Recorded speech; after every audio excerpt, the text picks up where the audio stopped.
Hello, everyone. Thank you for joining us for one of our series of videos. We're planning to have interviews with various chess players to bring more insight about the game of chess and maybe women's chess. Our first guest, International Master Alice Lee, who has recently finished the US Championships, but also finished about 2 months ago had a wonderful result at the 45th Chess Olympiad. Alice, thank you so much for joining me once again. No problem. It's great to be here. I had a great talk with you earlier this year at the American Cup, where you actually won the competition. So I feel that this year has been full of amazing results for you. Tell me a little bit of how are you able to manage everything and what involves a preparation in the life of Alice Lee. Yeah, so this year it's been overall pretty good. I think at all the major events I did pretty well. I did have some difficulties in the beginning of the year where I dropped like 20 or 30 points, but I was able to regain it. For preparation in a lot of these tournaments, I find that although like opening preparation I think is important, one of the most important things for me in these tournaments has been to actually just like be a bit more relaxed and to make sure that I sleep well. And because previously in tournaments I used to be like really stressed and but now I think I've kind of adjusted more and I'm just able to get rested and hopefully go in and play a good game. I see. And do you have a specific timetable, let's say, in how you spend time on chess? But I know you're also going to school and you have assignments. Could you describe to the audience maybe how a day, where you actually have some time to spend on chess would be? Like how Yeah, many so hours? for me, like typically because I'm also a student during the school year, most of the time that I spend that I'm not at tournaments is on schoolwork, and also because when I play in tournaments, I kind of fall behind, so I have to catch up a lot. But during days like say where I do have time, I try to spend a bit more time on chess before tournaments. So, for example, I think calculation and openings are the most important thing, but just making sure that I'm like fresh. And I would say like um I probably spend a couple hours on calculation and depending on like openings, I might have like spend like 1 hour each day reviewing openings before each tournament. But typically I don't spend too much time on chess outside of tournaments, but I do spend a lot of time during tournaments, which I think is very useful. I've heard you mention that in some interviews as well. And when you mention calculation, I know you're probably having at least a coach you're working with. Would you say that you spend more time working on chess on your own when you do have the time, or are you trying to keep it equal with the amount of time you spend with your coach? Yeah, so I do have a coach courtesy of the Kasparov Chess Foundation. So I'm taking lessons from Alex Onishuk. And for me, I think, um, I mean, the lessons also depend on like how often he's available and also how often I'm available. So I would say that I probably spend more time on chess, just like looking at maybe some tournaments that are going on, reviewing some of my recent games, probably more on my own. But yeah, I do think like with coaches, probably like I have 1 or 2 lessons a week, depending if we're both like free. So yeah, that's good for me.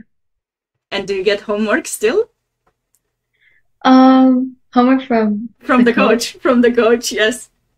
Yeah, so usually he just he sometimes sends me positions, but it's usually like if I request like, oh, can you send me some studies? But otherwise he doesn't like assign any homework and he just like gives me some positions and I can solve them whenever I feel like it.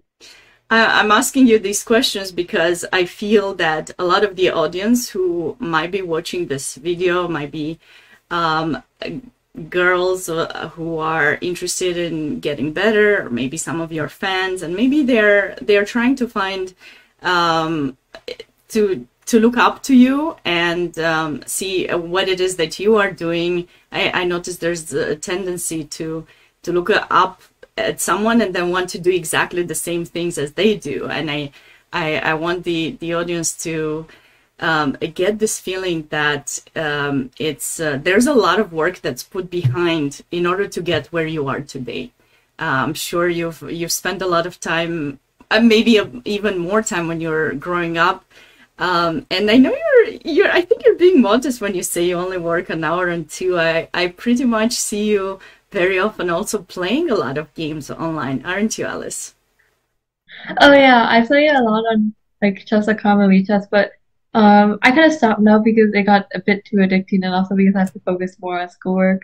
I mean, like I played a lot of Bullet and Blitz games online. I probably wouldn't recommend playing Bullet to anybody who's watching because it's kind of too time consuming.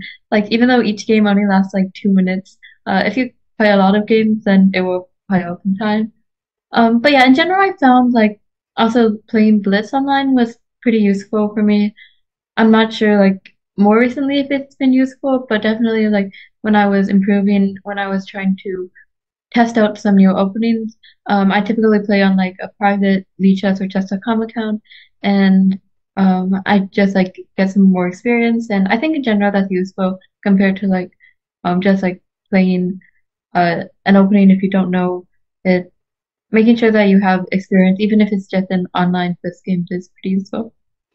And talking about openings, Alice, when you train an opening, do you have the tendency to study it very well and then maybe go online and play some games, or maybe you have some training partners with whom you play games to test that opening so that you get a better feeling about it? Would you say that that would be a helpful thing for to give an advice to someone, or is it something that you? Yeah, so I actually talked to Levon Aronian at the Olympiad, and one of the things that he told me was that playing blitz games or any training games against people to test out an opening is very important for understanding. So, yeah, for me, I think that's also like something that I try to do, at least to just get experience. And I think like in general, also it is something that I've been doing.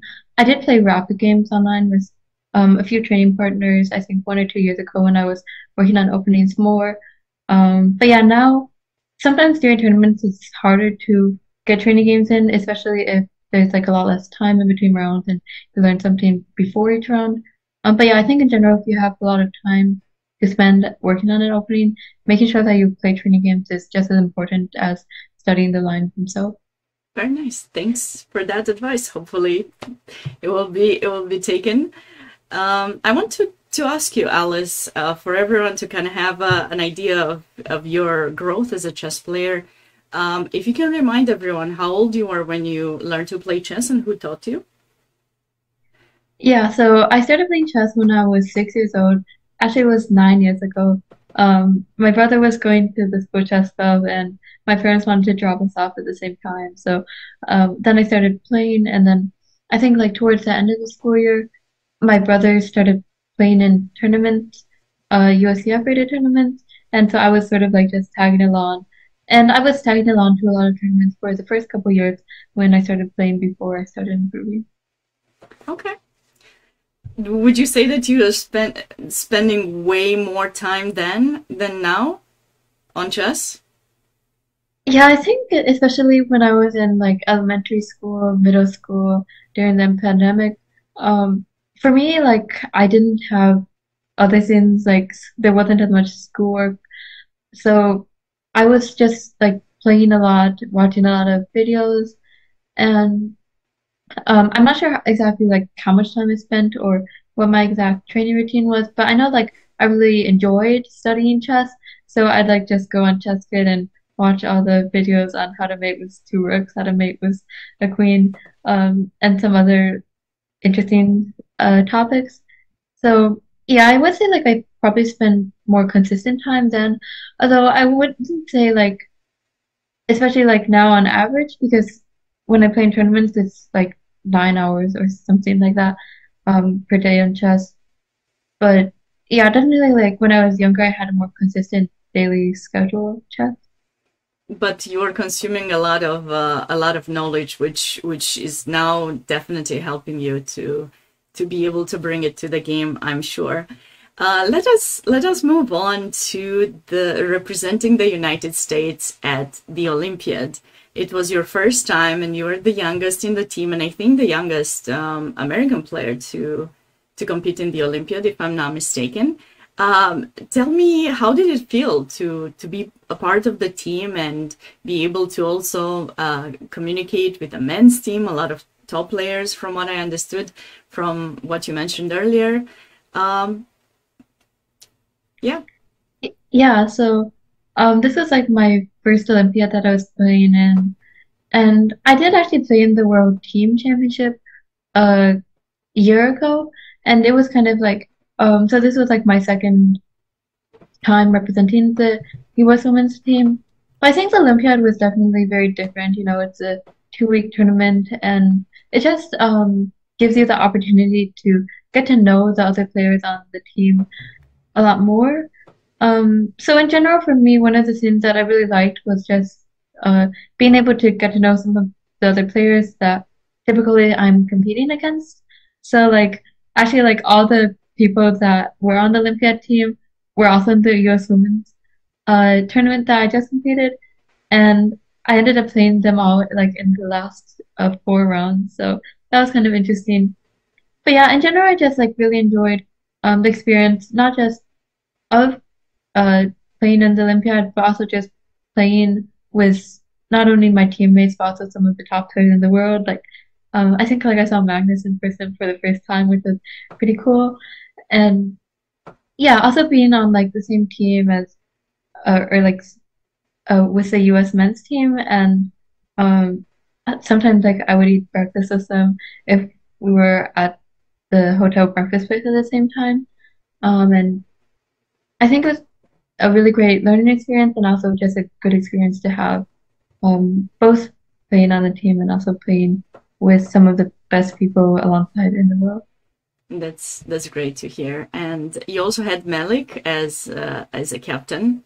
When I played myself in the team, he was starting out, and I got the chance to be there too. So I would often come and cheer for you from behind, because I really wanted the team to do well. And do you feel that you were stressed at all? Did you put any pressure on yourself when you first learned that you will be playing, or do you have enough experience that those things are not affecting you? Yeah, so I don't think I was too stressed. I was expecting to qualify for some time, but for me, it was mostly just I wanted to do well for the team. But actually, like during the whole event, I would say like I was considerably less stressed than compared to like say when I was playing in the US Women's Championship a couple of weeks ago. And I think it's also because the like being playing as part of the team. I mean, for some people it might be more stressful because there's a pressure of representing the U.S. and also like your result will also likely affect the team's result. Um, but I felt like I was in good form, and also Crystal was winning all her games, so I was That's just true. like relying on. Uh, she was like completely carrying the team the whole time, so I was just like making sure that I could like see what was going on. And if the team needed me to win a game or to draw a game, I would try to do that. Sounds wonderful. And tell me if there are any things that you do, particularly to get yourself mentally ready before a game or at the Olympiad per se, before a match. Was there some specific things that you're doing? Yeah, so for me, I mean, it usually depends on the tournament, but for the Olympiad, we went there usually like around 2:20 or and around sort of three. So there was like some time transporting, and I think also it was useful for my mentality. Just that I wasn't preparing like 10 minutes before the game, and I would usually have to stop like an hour before because we were required to go to the playing hall and get through security. So I was also like uh, following like Chris around. She was talking to some of the players, both on the men's team and also some people that she knew. So I think that was also kind of useful for like not like stressing too much and just enjoying the experience. But typically for other tournaments, I try to take a walk before each game because again, I find that it's useful to just like not be preparing till the last moment.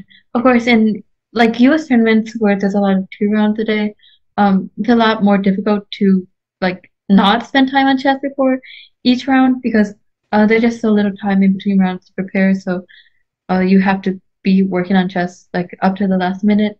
Um, but yeah, I think in general, just in these tournaments where there's like 1 game a day, being sure to like not prepare to the last minute is really useful for mentality. I'm very glad that you mentioned that because in the United States there are not so many tournaments that actually only have 1 round a day. So people are used to, as you mentioned, to prepare in the morning, play for 4 or 5 hours, then they have, I don't know, 1 2 hours to eat and maybe prepare, and then again 4 or 5 hours. After which there's again maybe analyzing games and eating something and going to bed, and tomorrow you start all over. So did you? I'm assuming it was quite chill, the fact that you're able to only play 1 round a day and have the time to, like you said, take walks and relax a bit, right? Yeah, so I think 1 game a day tournaments and 2 game a day tournaments are very different. Of course, like growing up in the US and I still most of the tournaments that I play in are still 2 games a day. So it's just I think with 2 games a day, preparation is a lot less important. Of course, like you have to use the time, the small amount of time that you get before each game to prepare and to look at openings. But for 1 game a day, also, there's just like also more time. So the amount of preparation, therefore, is the amount of time for preparation increases. So like everybody else is going to have very good preparation. So you also have to have very good preparation.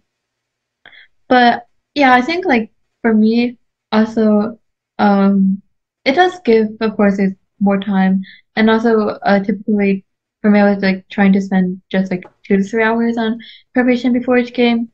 And that of course being 1 game a day means that there's a lot more free time compared to if there were 2 games a day.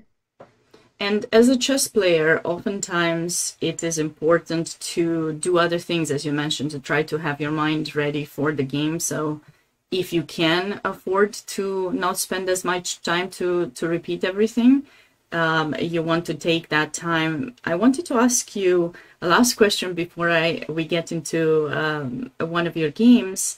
I wanted to ask you if you happen to have any sport that you enjoy, that you do, in order to try to keep your mind also more relaxed and get yourself ready for when you actually have to play. Yeah, so I mean, I don't really play any sports. When I was younger, I used to play basketball, but now I don't do that anymore. Um, so like right now, I typically try to exercise each day. So a lot of chess tournaments are played at hotels, and there's usually a gym. So I'm just like going to the gym every day and trying to exercise for like half an hour to an hour. Um, but yeah, like other than sports, I would say another thing that I do before each game is like I listen to music. Sometimes both while preparing, but also just sometimes like lying down and trying to get my mind off the game. But yeah, like in terms of sports, I don't really play any sports, but I do like try to go to the gym each day and run for some extra cardio. Okay, sounds good. And I like that. Alice, again, I appreciate you being here, and we want to also showcase some great chess. Would you mind sharing with us one of your games from the Olympiad? Sure. So um, one of my games from the Olympiad I think was good was my game against Anna Sargysian. It was in round 7, I think, against Armenia. Um, and yeah, so I was white. Should I share my screen? No, it's already if you make the moves, we should be all set. Okay. Um, yeah, so this was a Rogozin defense, and I think I did have a game here in this bishop g5. She might have been preparing against something else. Like I played queen b3 once. I took on d5 before. Um, but after I played bishop g5, I was expecting her to be prepared, but she did seem a bit surprised at this. After h6, takes. I played e3. There's two lines here. One of them is list queen a4. The other one is list e3, which I played. And I believe I had a game in the 2023 American Cup against Irina Crush with queen a4. And but this time I opted for e3. And I think I also played this year, so I was again expecting her to be prepared, but she was spending a lot of time, so I was happy. And also because it's just like in general slightly more pleasant position for white to play. Right. It's kind of like a Queen's Gambit declined with where you take in f6. I think Yeah, there's I some think that nice. yeah, sometimes there. Also like with bishop e7, bishop takes f6. But yeah, like here this is I mean objectively I think there's like a lot of games that go into draws here, but she played rook d8. There's a line here with dc4, bishop c4, c5, castles, CD4 knight d4, and bishop d7, which again is like pretty drawish. So she played rook d8, uh, queen b3. Yeah, I wasn't sure what to do after rook d8, but I did think like here, um, like queen b3 would just be like asking the bishop a question if it wants to take on c3 or if she wants to do something else, because she can't move the bishop away, otherwise I win the d5 pawn. But one thing that the engine does like is to play a3 here. And the idea is just to, it's that again, if the bishop moves to like f8 or something, um, it already sets like what black is doing. And I'm not sure what white is doing here, but potentially taking on d5 and knight b5 is something that might be very risky for black to go into. I think I should Knight be new. b6 probably, but then you probably win the pawn, right? Or Yeah. So I mean, maybe black has some compensation, um, because I haven't castled yet, and black has a bishop pair. But I also always feel like it could also be a queen pawn up because this pawn on d5 is quite weak, and it's in general also a much better pawn structure for white, and I'm also a pawn. And I think I should be able to develop like something like queen b6, rook c2, like bishop d5, I can play bishop d3, and it looks quite pleasant for white. right, maybe you don't even need to castle there. You can just go king e2, rook c1 or something. Maybe. Yeah, I think that's definitely possible, especially if black takes on d3. But yeah, so again, also with a3, likely she would take on c3, rook to c3. But like the main thing for black in a lot of these structures, Queen's Gambit structures, is that black wants to play either c5 or e5, c5 more typically. And here I don't think c5 is possible because likely I can just take on d5, and if pawn takes d5, then I win the c5 pawn. If rook takes d5, I could take on c5 immediately here, but I kind of like Queen C1.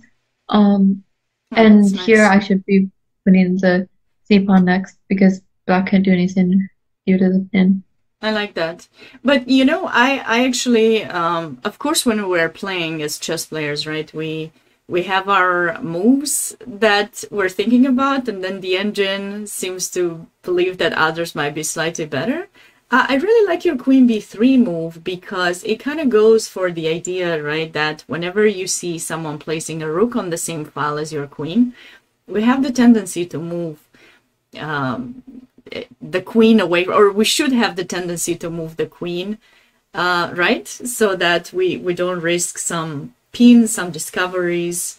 Um, I feel that that was probably Yeah. the reason why you thought to make the move, maybe. Yeah, because also like I mean in some positions black will go for C5, in which case it's good to have my queen on. a different file as it were. Right. But here I think queen b3 would be objectively a very good move, very good idea. It's just like for concrete reasons here, black has c5, and somehow here this is working for black in this position. So like if I take on d5, take on c5. I don't think she can take on c5 back because knight takes d5, but after knight c6, I think this is a pretty typical um, idea, and there goes into a3, bishop takes c5, knight takes d5. I mean, it's still like, actually, it's not so trivial for black to go for this because it might seem like I'm gonna need a pawn here, but somehow like black has very good compensation, you know. Black has a bishop here, and I'm not completely developed, so the engine does like it, but of course humans are not engines, so um but yeah, Yeah. what she did in the game was knight c6. I didn't really like because again, her main ideas in this structure should be like either c5 or e5, and with knight c6, she's preventing herself from playing c5.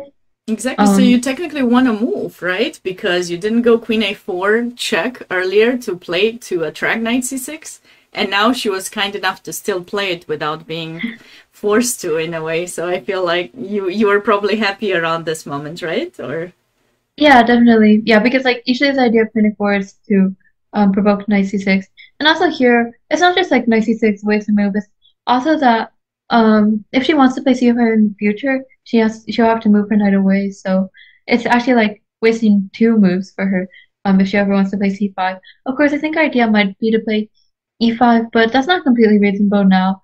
I mean the moves that I played did help her a bit, but yeah, I think 96 in general is the idea behind it is not it's not great for black. She should have right. either played a5 or c5.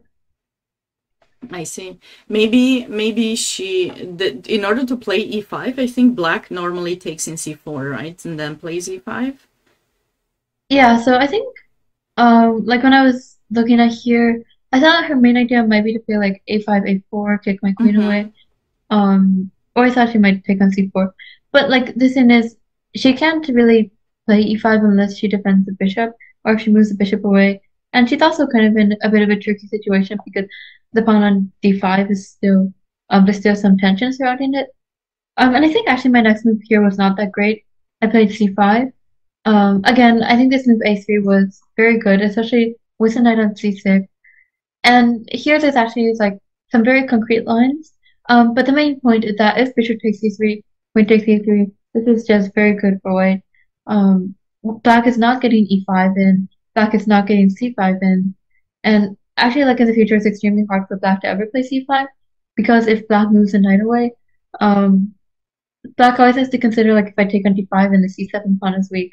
Or in general, like if knight e7, I can actually play like c5 there and then knight e5, b4, b5.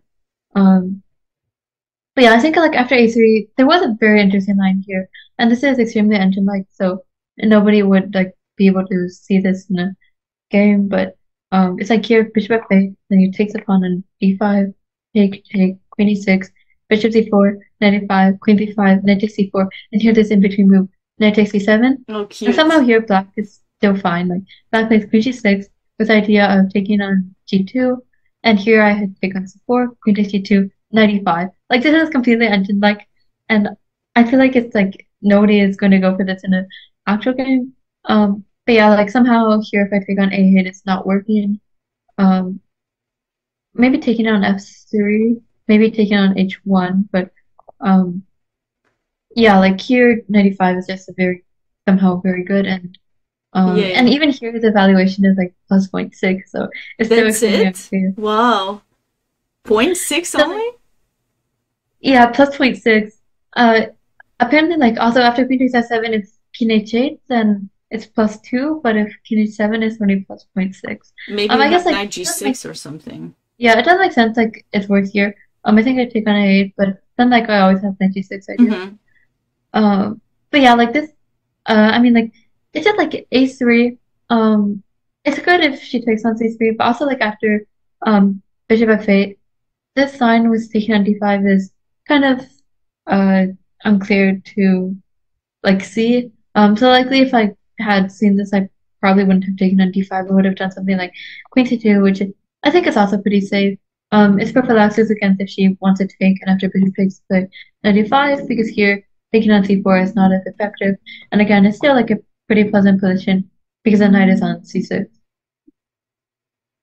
I agree. That would have looked nice. But okay, this cannot be that bad, was it?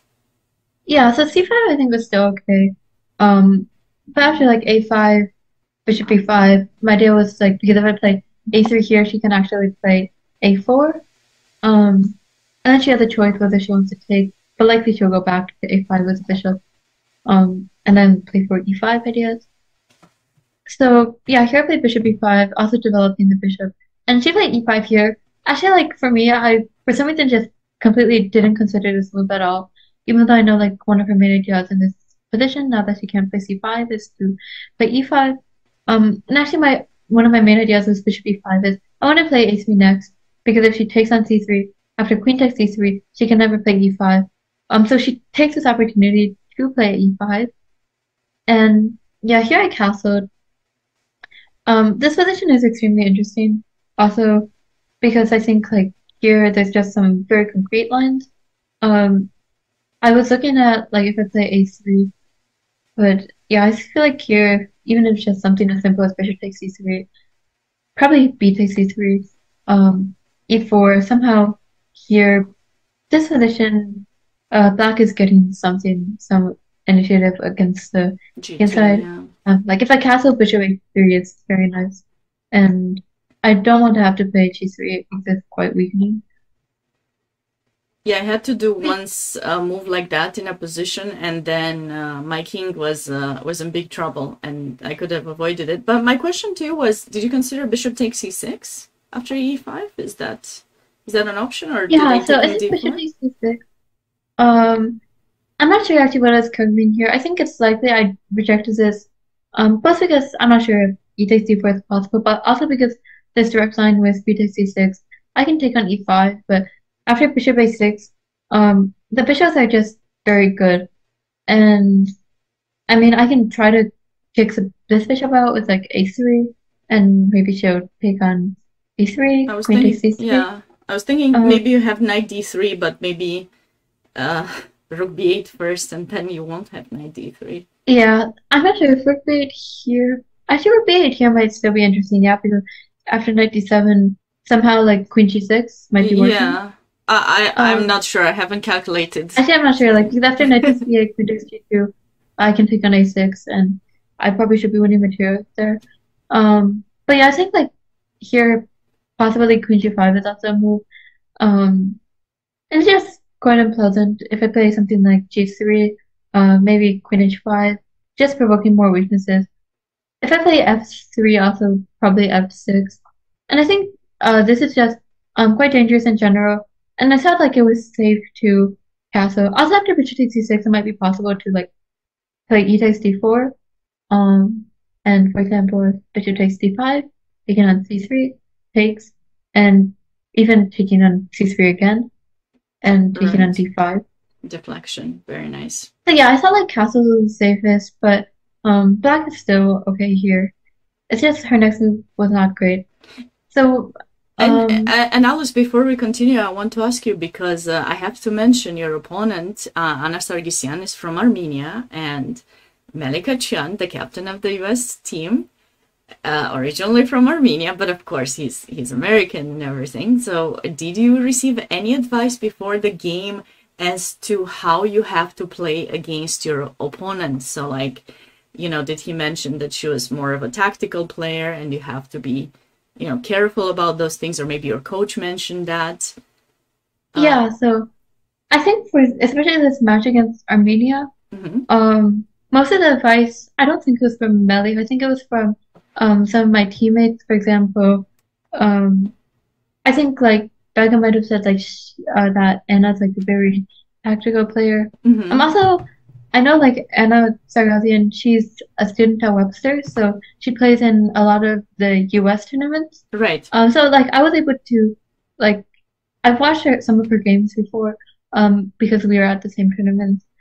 So like I felt here, If I got Okay. like good positional game, then I'd be able to like maybe like press and see how the other games are going, Yeah, and see whether I that's need what I to was win or not. thinking. That's what I was thinking. That's why I was asking you that question, and just to kind of, remind the viewers also that when you're preparing for a team tournament, particularly as important as the Olympiad, some things about knowing your player become even more important, right? Because at some point, if you realize your team needs a result like no draw, then you will try to kind of get the kind of positions that would be beneficial to you and maybe something that your opponent doesn't like, right? So I was just curious from that insight how much you've learned from this competition. Yeah, I think like for this tournament also like there was a lot of like strategizing and seeing like which board should just completely like shut down the game and hold. For example, Exactly. like in a match against Switzerland, I think Malik just told Begum to shut down the game and because they were stronger on some of the other boards. Um, but yeah, like it's the team tournament is important to think both about the team result as much as your individual result. For example, if your team needs a win to tie or to win the match, then it's important to play for the team and not just for your individual self. Exactly. Thank you, Alice. Sorry for the deflection from the game. Let's get back to it. Yeah, so after I played castles here, it's a very interesting position. She had a lot of choices. She went for e4. And this was dubious because of what happened in the game. So another option she had was to take on c3, and after b takes c3, then go for bishop g4. And the point is here after move my knight, it's just a decently like pleasant position. She can maybe consider e4, also just consider moving back, and then later playing for some attack on the king side. But yeah, like once you play e4, it's important to see like why this move doesn't work. I'm guessing that she did not consider what I played in the game, which was knight takes d5. She probably thought like I played knight d2, and then in which case, e4 would be a very good move, driving the knight away. Mm-hmm. Um, Likely here she can consider something like Queen both. g5, maybe? Okay, maybe queen g5 to both defend the d5 pawn and also to create bishop h3 ideas. Also I kind of like this move. Knight e7 just Ah, to play nice. like c6 next. Very nice chain And there. eventually the bishop will exchange for one of the knights. So it's like okay for black. But yeah, she played e4 and here I have knight takes d5. And this is a very important move. Um she might not have seriously considered it because she thought, oh here if I play rook takes d5, then I'm getting two pieces for the rook. Although I do get two pawns usually, it's quite okay for black to go into two pieces versus the rook and two pawns. But the thing with this move also is that the bishop on b4 is quite stuck. And it was previously okay because it always had the option of bishop takes c3. But once I move the knight away and I go for this like exchange, the bishop on b4 is in some trouble. Um, so she played rook takes d5. And also this position is quite nice because her queen doesn't have any moves. Because in a more ideal situation, you can move her queen to attack the knight somewhere, like queen f5, and then she's attacking both the knight on d5 and the knight on f3. But here, everything is working out because wherever the queen goes, whether it's to f5 or to g6, actually she only has three squares, f5, g6, and g6. If she goes to f5 or g6, I can take on c6, and then after p takes c6, I have a fork. Yes, So beautiful. queen d6 also I can take on c7 and I have another fork. Basically, she's forced to exchange, and then here my knight is getting up. It can go to b6 after, and it's not getting trapped in the corner. Mm-hmm. So rook takes d5 is basically forced here, and after queen takes d5, she took on f3. So yeah, here, again, like when I looked at this line, I made sure that there was a very safe line here, which was queen takes f3, and here I at least go into an endgame where, I have like all my pawns still on the board, and I think in general, like it's quite pleasant for me. But there's also this line here with a3, and again, the point is that the bishop on b4 is very poorly placed. Mm-hmm. So I might just be winning material here. But I just think that this was like more risky. Um, because here, if she plays this move bishop h3, then actually I do have to calculate something. Bishop h3 is apparently not the best move, due to some very engine lines again. Apparently like the best move is rook d1, But bishop when you h2. play the game, that does look scary, Alice. I agree with you. You see the G2 pawn weak, you see you can't take an F3, and you need to make sure you see a specific protection, I think, for your king in order to Yeah. go into this line, I think. Yeah, I think the line is just like instructive in general, not Yeah, just yeah, like yeah. because I'm not gonna play this. I actually like when after I saw bishop h3, I thought I should take on f3 and just like bail out into an Give the endgame. exchange back. Yeah. Um, Oh, and then like yeah. here's it's an opposite color bishop endgame. I'm up a pawn, but I think this pawn structure is not in my favor because I have the double pawns on the king side. I agree. And probably Yeah. after she moves the bishop, she might be able to get c6 too to try Yeah. to keep your So d4 I think pawn. like I can probably still press here, but it looks very dry. Mm-hmm. Um, and like, but I think the sign is also pretty interesting because I don't think like any human, maybe like a 2800, 2700 would play this, but yeah, what the engine recommends is after rook f d1, bishop takes g2, queen e4. And the point is if he takes the bishop first, then rook e8 is somehow putting. Mm-hmm. But if you play queen e4, then the queen just gets back to defend and you win the Ah. change. And also But probably yeah, I mean queen this g5 h4 also might be a thing. yeah, queen g5 h4 I think is good. And it's just somehow this is all working out. But this idea with rook d1 and queen e4 is just very difficult. I don't think bishop h3 was the best move because of this, but it was the reason why I didn't play Mm-hmm. a3. I'm not sure like if what black's best choice was. Potentially taking on g2, potentially something like 97. Probably not 97 because 28, but yeah, Queen actually was also fine, and I just like saw this and I was like, okay, this is a pleasant position for white, Mm-hmm. and there's no risk I'm gonna go into an endgame. I thought that I would win another pawn after that, so I get or can three pawns versus two minor pieces. So I was like, okay, why not go for this? And yeah, she took, um, and again, still the bishop on b4 is quite misplaced. I still have the idea of a3, bishop d2, and rook d1 or rook c2 and the bishop's getting trapped.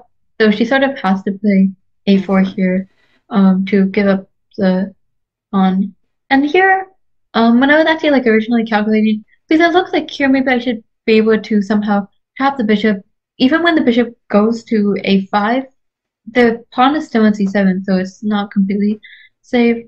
I thought here I might have something like rook c4, but unfortunately here there's bishop b6. The main other line I was calculating here, I played a3, but was bishop c6, b6 c6, rook Yeah, b4, rook rook c4. b8, a3. And the point is like if bishop d2 or bishop a5, I take on a4. So bishop d2 was a bit better because on a5 it gets immediately attacked. And after rook takes a4, the point is rook takes b2 is not possible because of rook a8. Very But I nice. thought here after bishop b6, it might be kind of um, it might be kind of sketchy to play because Now if the you're the bishop one with the trapped rook. yeah, if the bishop comes to b3, then like what is my rook doing on the a file? It doesn't Exactly. have too many squares. So I was like, okay, I mean, the engine still like this here. I think probably like with something like b4. And there's even like some lines where if white, sorry, if black trades the bishop for the rook, somehow the bishop on d2 is still very bad. But you know, like I saw the sign was a3, which it's also still quite pleasant for white, and I went for it. And I think that's also something pretty important with if you're comparing two moves or multiple moves, is that if you see a line and it looks good, it's sometimes necessary to calculate the other lines, because like why would you spend so much time looking to see if taking on c6 and rook c4 is okay when also a3 just leads to a very pleasant position But I either think way. I think it was Fisher maybe who was mentioning that, if you see a good move, you should look for a better one. I guess you're not going for that mindset. You're these days Yeah, you can't because you need to also save time, right? Because yeah, like I mean, it depends. Like, do you see two good moves? You see both of them, and you have to use some comparison technique to see, okay, this might be objectively because actually here a3 and bishop takes c6 are both objectively equal. It's just a3 you can spend a lot less time calculating. And saving time and managing your time well is also like a very important part of chess as much as doing good moves. I agree. I agree. And may I ask you, Alice, around this position, what was your mindset? Did you feel that you're already much better or winning, or do you think it was still Yeah, so I equal? wasn't sure if I would win. I thought I was objectively much better because again, I have a rook and three pawns versus her two minor pieces.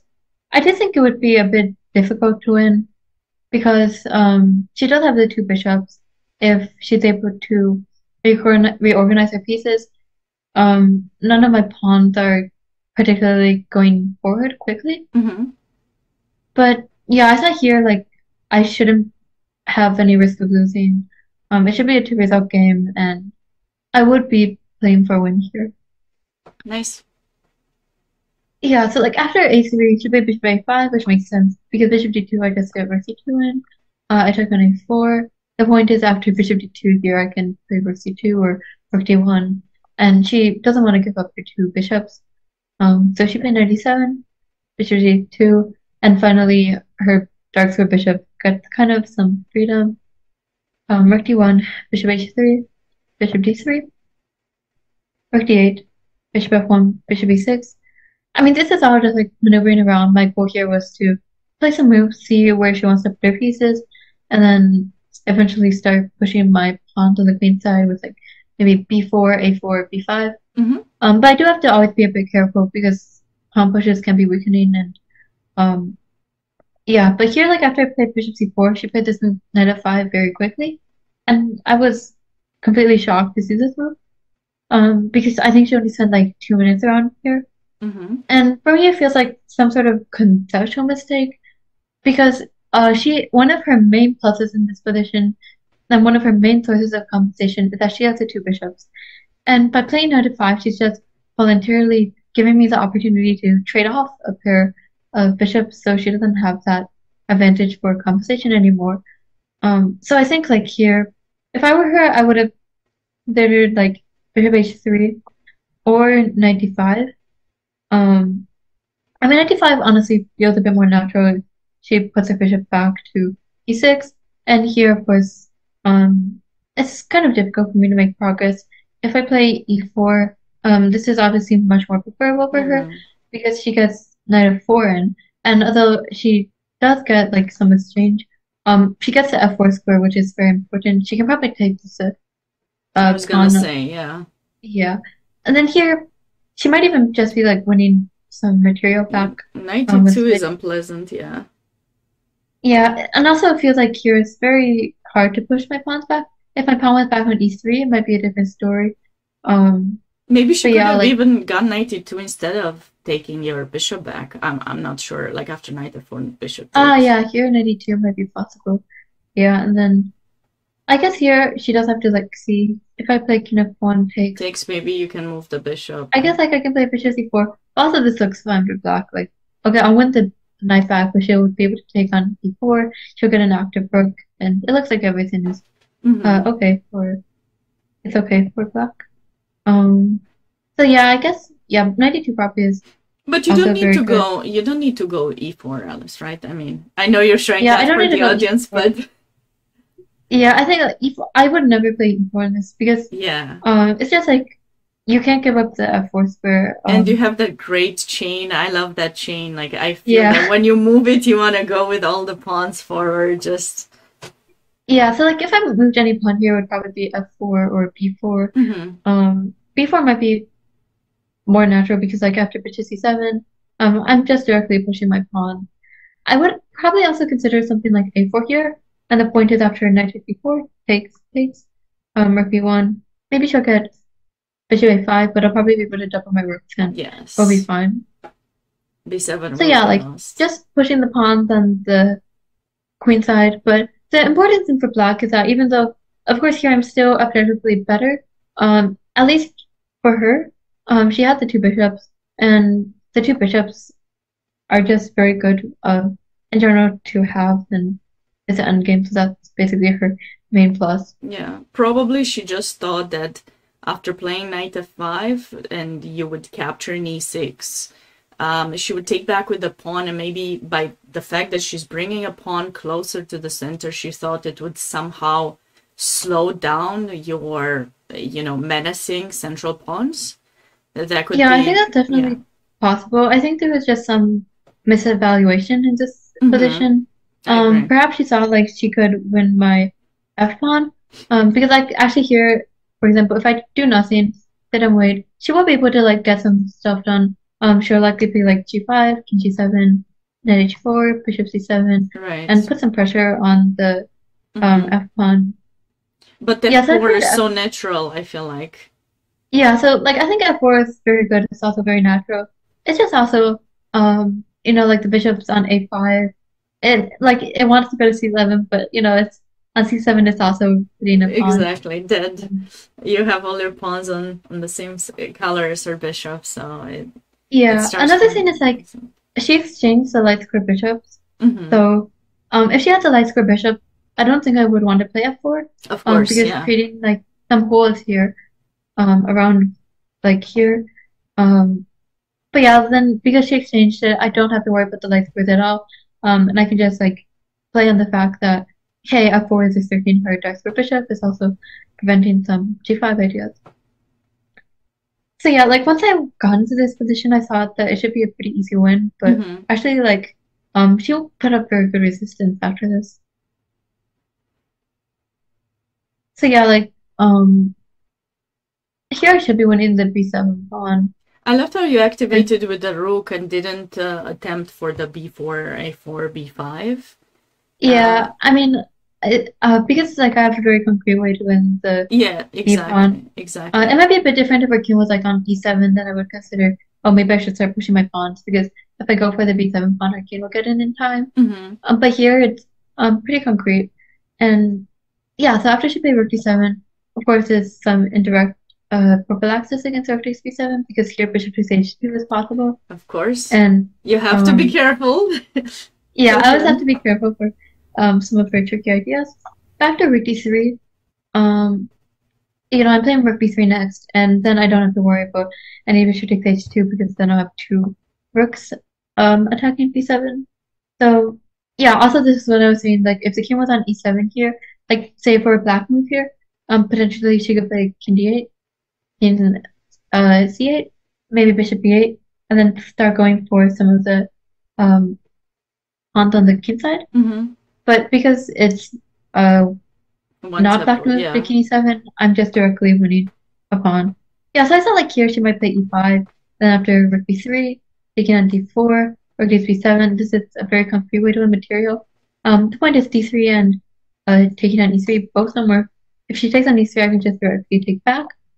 And if she plays d3, I can take on c7. Mm-hmm. And here, fortunately, I don't even have to worry about if my rook's getting in on time because I can just play king f1 and Yeah. pawn on d3 when I'll go forward. So yeah, she played 97 here. And I guess the point is just to like clear out her knight. After knight c8, I could take on b7, but it doesn't really matter. I played rook a8, and here I'm just taking on b7 anyways. I mean, after 97, of course, I still have to be careful. Rook to c7, bishop takes h2. But after king g2, now my direct threat is to take on b7. Um, and her bishop doesn't have that many squares to prevent it. For example, like if bishop b8, I can probably just play rook b8 again. Mm-hmm. Yeah, so she played e5, which I think is good. Uh, and here it's a bit different than the previous line I just showed. Because after rook takes b7, he takes d4. If I play rook a7, she actually gets knight d5 in. And this is still quite pleasant for white, but I saw here, it's a bit different than if my king was on g1 or if my king was on f1. Here, e4 is met with knight f4 and knight e6. So I likely will take on d4, but she still gets the nice outpost here on f4 for her knight, which I thought was unnecessary. So I took on e5, king e6, now I take on b7. And yeah, like in this position, I thought, I can just push my pawns forward. I played b4, a4, b5, and uh, her because of this pin, it's very hard for any of her pieces to move because the knight and rook are both stuck, defending the bishop, and the bishop can't move because of the pin. But yeah, then it became a bit more tricky than I thought. So here, I played h3. It's probably not necessary. Um, I mean, here, I think it might just be possible for me to play something like king f1 with the idea of king e2. And actually, once my king gets to e2, black doesn't have any counterplay. So that would have been just very good technically. But I played h3. I thought like maybe I can prevent g4 if she ever plays it. But yeah, then she played king e4. So then I started to get like a bit concerned. Because actually she does have this kind of direct idea of king d3 to e2, rook f7, and because my rooks are so sidetracked, it's kind of hard for me to get back. So yeah, but I did see here after a4, king d3, king d2 doesn't work for some very concrete reason. After she plays king d2, before rook f7, I have this very prophylactical move of king g1. Cute. And it's not easy, but I actually did see this here because the point is like if I play b5, then she does the king e2, and the point is here I want to play king g1, be the c1 general, and then I can pick on c7. And then you push the b pawn. Yeah, and then here she also can't take on c7 with the rook because here I just get pawns, like I get the all a over the pawn, place. I get the Yes. pawn, and she can't stop like all of these pawns. And if knight takes c7, then here I can play b5. And again, the pin is quite annoying. And it's also important that my king's on g1 because whenever she plays rook f2 here, this is just a very easy rook endgame to win. But king g1 is kind of a nice prophylactic move. Yeah, so she played rook h7. I didn't think she had much of an idea, but then after b4, g4, I was like, oh, I can just take this pawn and it's all fine. Is it? Oh yeah. Yeah, so I was like, it is. Seems scary a bit. Yeah, so actually here, I could have played a lot more technically. And here I think if I played b5, this is actually like what I'm looking at, like takes h1. And here I'm just learning b6 and black doesn't have anything, for example, or d7. But actually like for some reason the problem was that like I saw this move I think when I was playing b4. And then I was like, oh, if I play b6, knight takes b6, I can play rook takes c7. But then when I was calculating this position again, you forgot after b6, I was like, oh, knight takes b6. Oh no, what am I going to do? Yeah. I'm going to take on b6 is checkmate. So yeah, like here, I didn't go for this one. And also I think I would have probably calculated more if I had seen like after taking on g4, it's not so trivial. But it's also to point out and remind the viewers that this is move 40, so probably at this point you were maybe getting lower on time. I don't know how your time management Yeah, I'm not sure. I don't remember the exact time situation, but I think I probably had like 10 minutes here. So okay. I mean, it would be actually because I remember when I was like spending time, I spent like 30 minutes so on a move later, and I had like 40 minutes. So yeah, I think like here I probably had like 15 minutes. And because it's move 40, then actually it's a good opportunity to spend a lot of time and see if I have an immediate win. The problem with a takes g4 again is that like I thought that this would be a big clean win, but then somehow I underestimated this defensive resource that she has. She played rook h2, king g1, king f3. I took on c7, rook g2, king h1, king takes f2.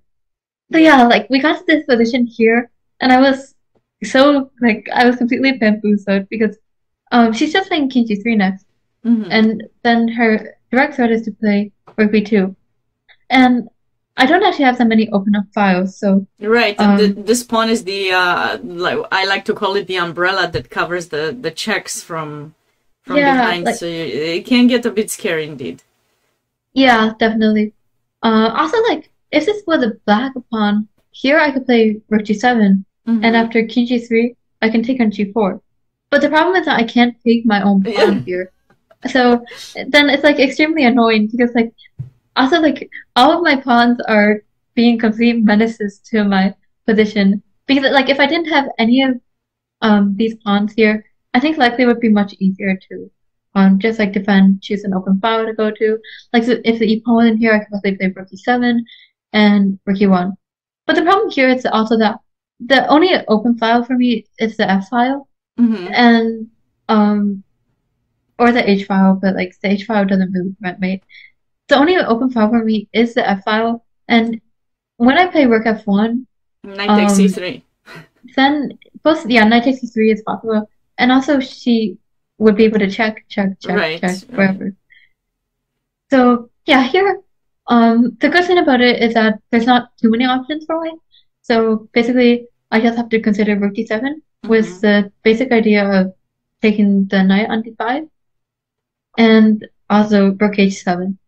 And the idea with rook h7 is a bit more deep, but I thought it might be a very nice study, and unfortunately, it wasn't. So the point of rook h7 is that like this very concrete idea. Um, so if she plays again, the idea if she plays rook a2, then I Right, can play because rook you f1. cover basically Yeah, the H basically I'm file, covering and the now h2 square, yeah. so she doesn't get any perpetual check. But the problem is that she can take on e3, and actually here now she's preventing rook f1. So Mm-hmm. again, she has this threat to play rook e2 or to play rook a2 anywhere. But I thought like maybe I have this very Rook clever idea of h3, rook playing h3, rook and rook h3. f3. Yes, I and just after saw it. I she don't takes know. I guess it doesn't. yeah Oh, she has rook the b3 or what? so this was what I was looking at. I was like, oh, if rook c3, then actually maybe I'm winning this endgame because here, like Oh yeah, I you play have a lot of g5. pawns.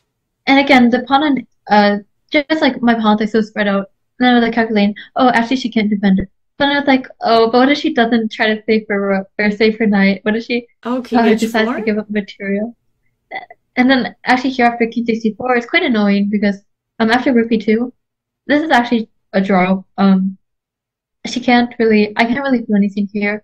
My king is on h1 and it's very unfortunately placed. It's not in the game. And she So will stay on fourth yeah, she rank. just like So puts her rook. I mean, she's winning a pawn here, right, right, and right. then No, I I think she mean you can, can go rook e4, but then she will come back, and then if you check, she yeah, goes back. king And choose three or something. Um, yeah, so like it's just kind of an annoying position to play. But I was spending like most of my time calculating rook e7, rook f7, until I realized that maybe rook d7 is what also about if you're possible. giving rook f3 first check and then rook h3? Would that work? Yeah, maybe. I think it's probably transposes like after rook f3 Oh, he takes. still takes in g4. My Yeah, bad. still I'm can take sorry. I'm g4. sorry.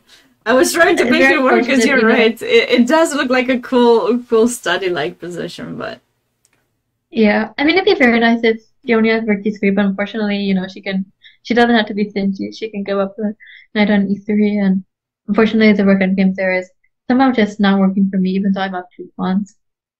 So then I saw this idea of rook d7, and I still thought like here because she obviously plays king g3, um, rook d5, she's forced to take, and actually, like it took me a very long time to see this, but yeah, I have to play rook f7 here. And I think something that I was like just scared of. Okay, so after rook b2, if the rook f1, then she does have like check, check, check, yes. and it's a draw. Um, but yeah, I actually have this move king f1, and the point is after rook b1, rook f1, if she takes on, then basically like also if she plays rook b2, I can just do something like rook c1, Mm-hmm. and she can't really check me anymore. I just run away with the king. And if she takes on b4, for some reason like here I was the reason why I looked at rook 7 first is because I thought maybe somehow in this working game she would be able to take all my pawns and my king is not active. But after I play rook c1, Mm-hmm. my rook gets behind the pawn and it's pretty pleasant. It's a good endgame for white. Yeah. So yeah, but king g1 is a very important move. And she took on b4, and then I play king f1. And it's not the only winning move, but it's good because my king basically just gets out of this net that it was in for a while. And one thing that I was like really happy to see after I got out of the game is that this is actually like the only way to win. So like from this position, rook d7 is forced, Oh, and beautiful. yeah, so it's like, I mean, maybe it's kind of the most natural line, and there's not too many lines for it, but it's also kind of nice whenever you see like the only way to win. Exactly. Um, And I'm and it's glad you also didn't like, get stuck on the idea, on the other idea, because sometimes people get, like when there's a beautiful position, I have personally the tendency to stay stuck and try to make it work. So I'm really glad you switched, because if you get stuck too much on an idea, then you might not have sufficient time to calculate something else and you just panic. yeah, But I'm really glad you're definitely. able to keep your cool and find that nice winning. Um, Yeah, I mean, like this position path. after King takes F2 is also extremely bizarre because it's like, how can I not be like, how is there no obvious win here? You know, I'm up by an exchange, I'm up by 4 pawns, and yet somehow I don't see any direct win. Um, but like, if there's no win here, then something is wrong with Of the course. game of chess. So it's like, okay, I mean, there has to be something. And then luckily I was able to find this idea here, King G1. And then the rest of the game was pretty technical. She took on B4, I did King F1. She took on A4, C6. And this is also pretty nice because the point is like if she takes on G4 after C7 or C4, King E2, it might look like it's kind of hard to make progress. But after her King on G3 is very stuck.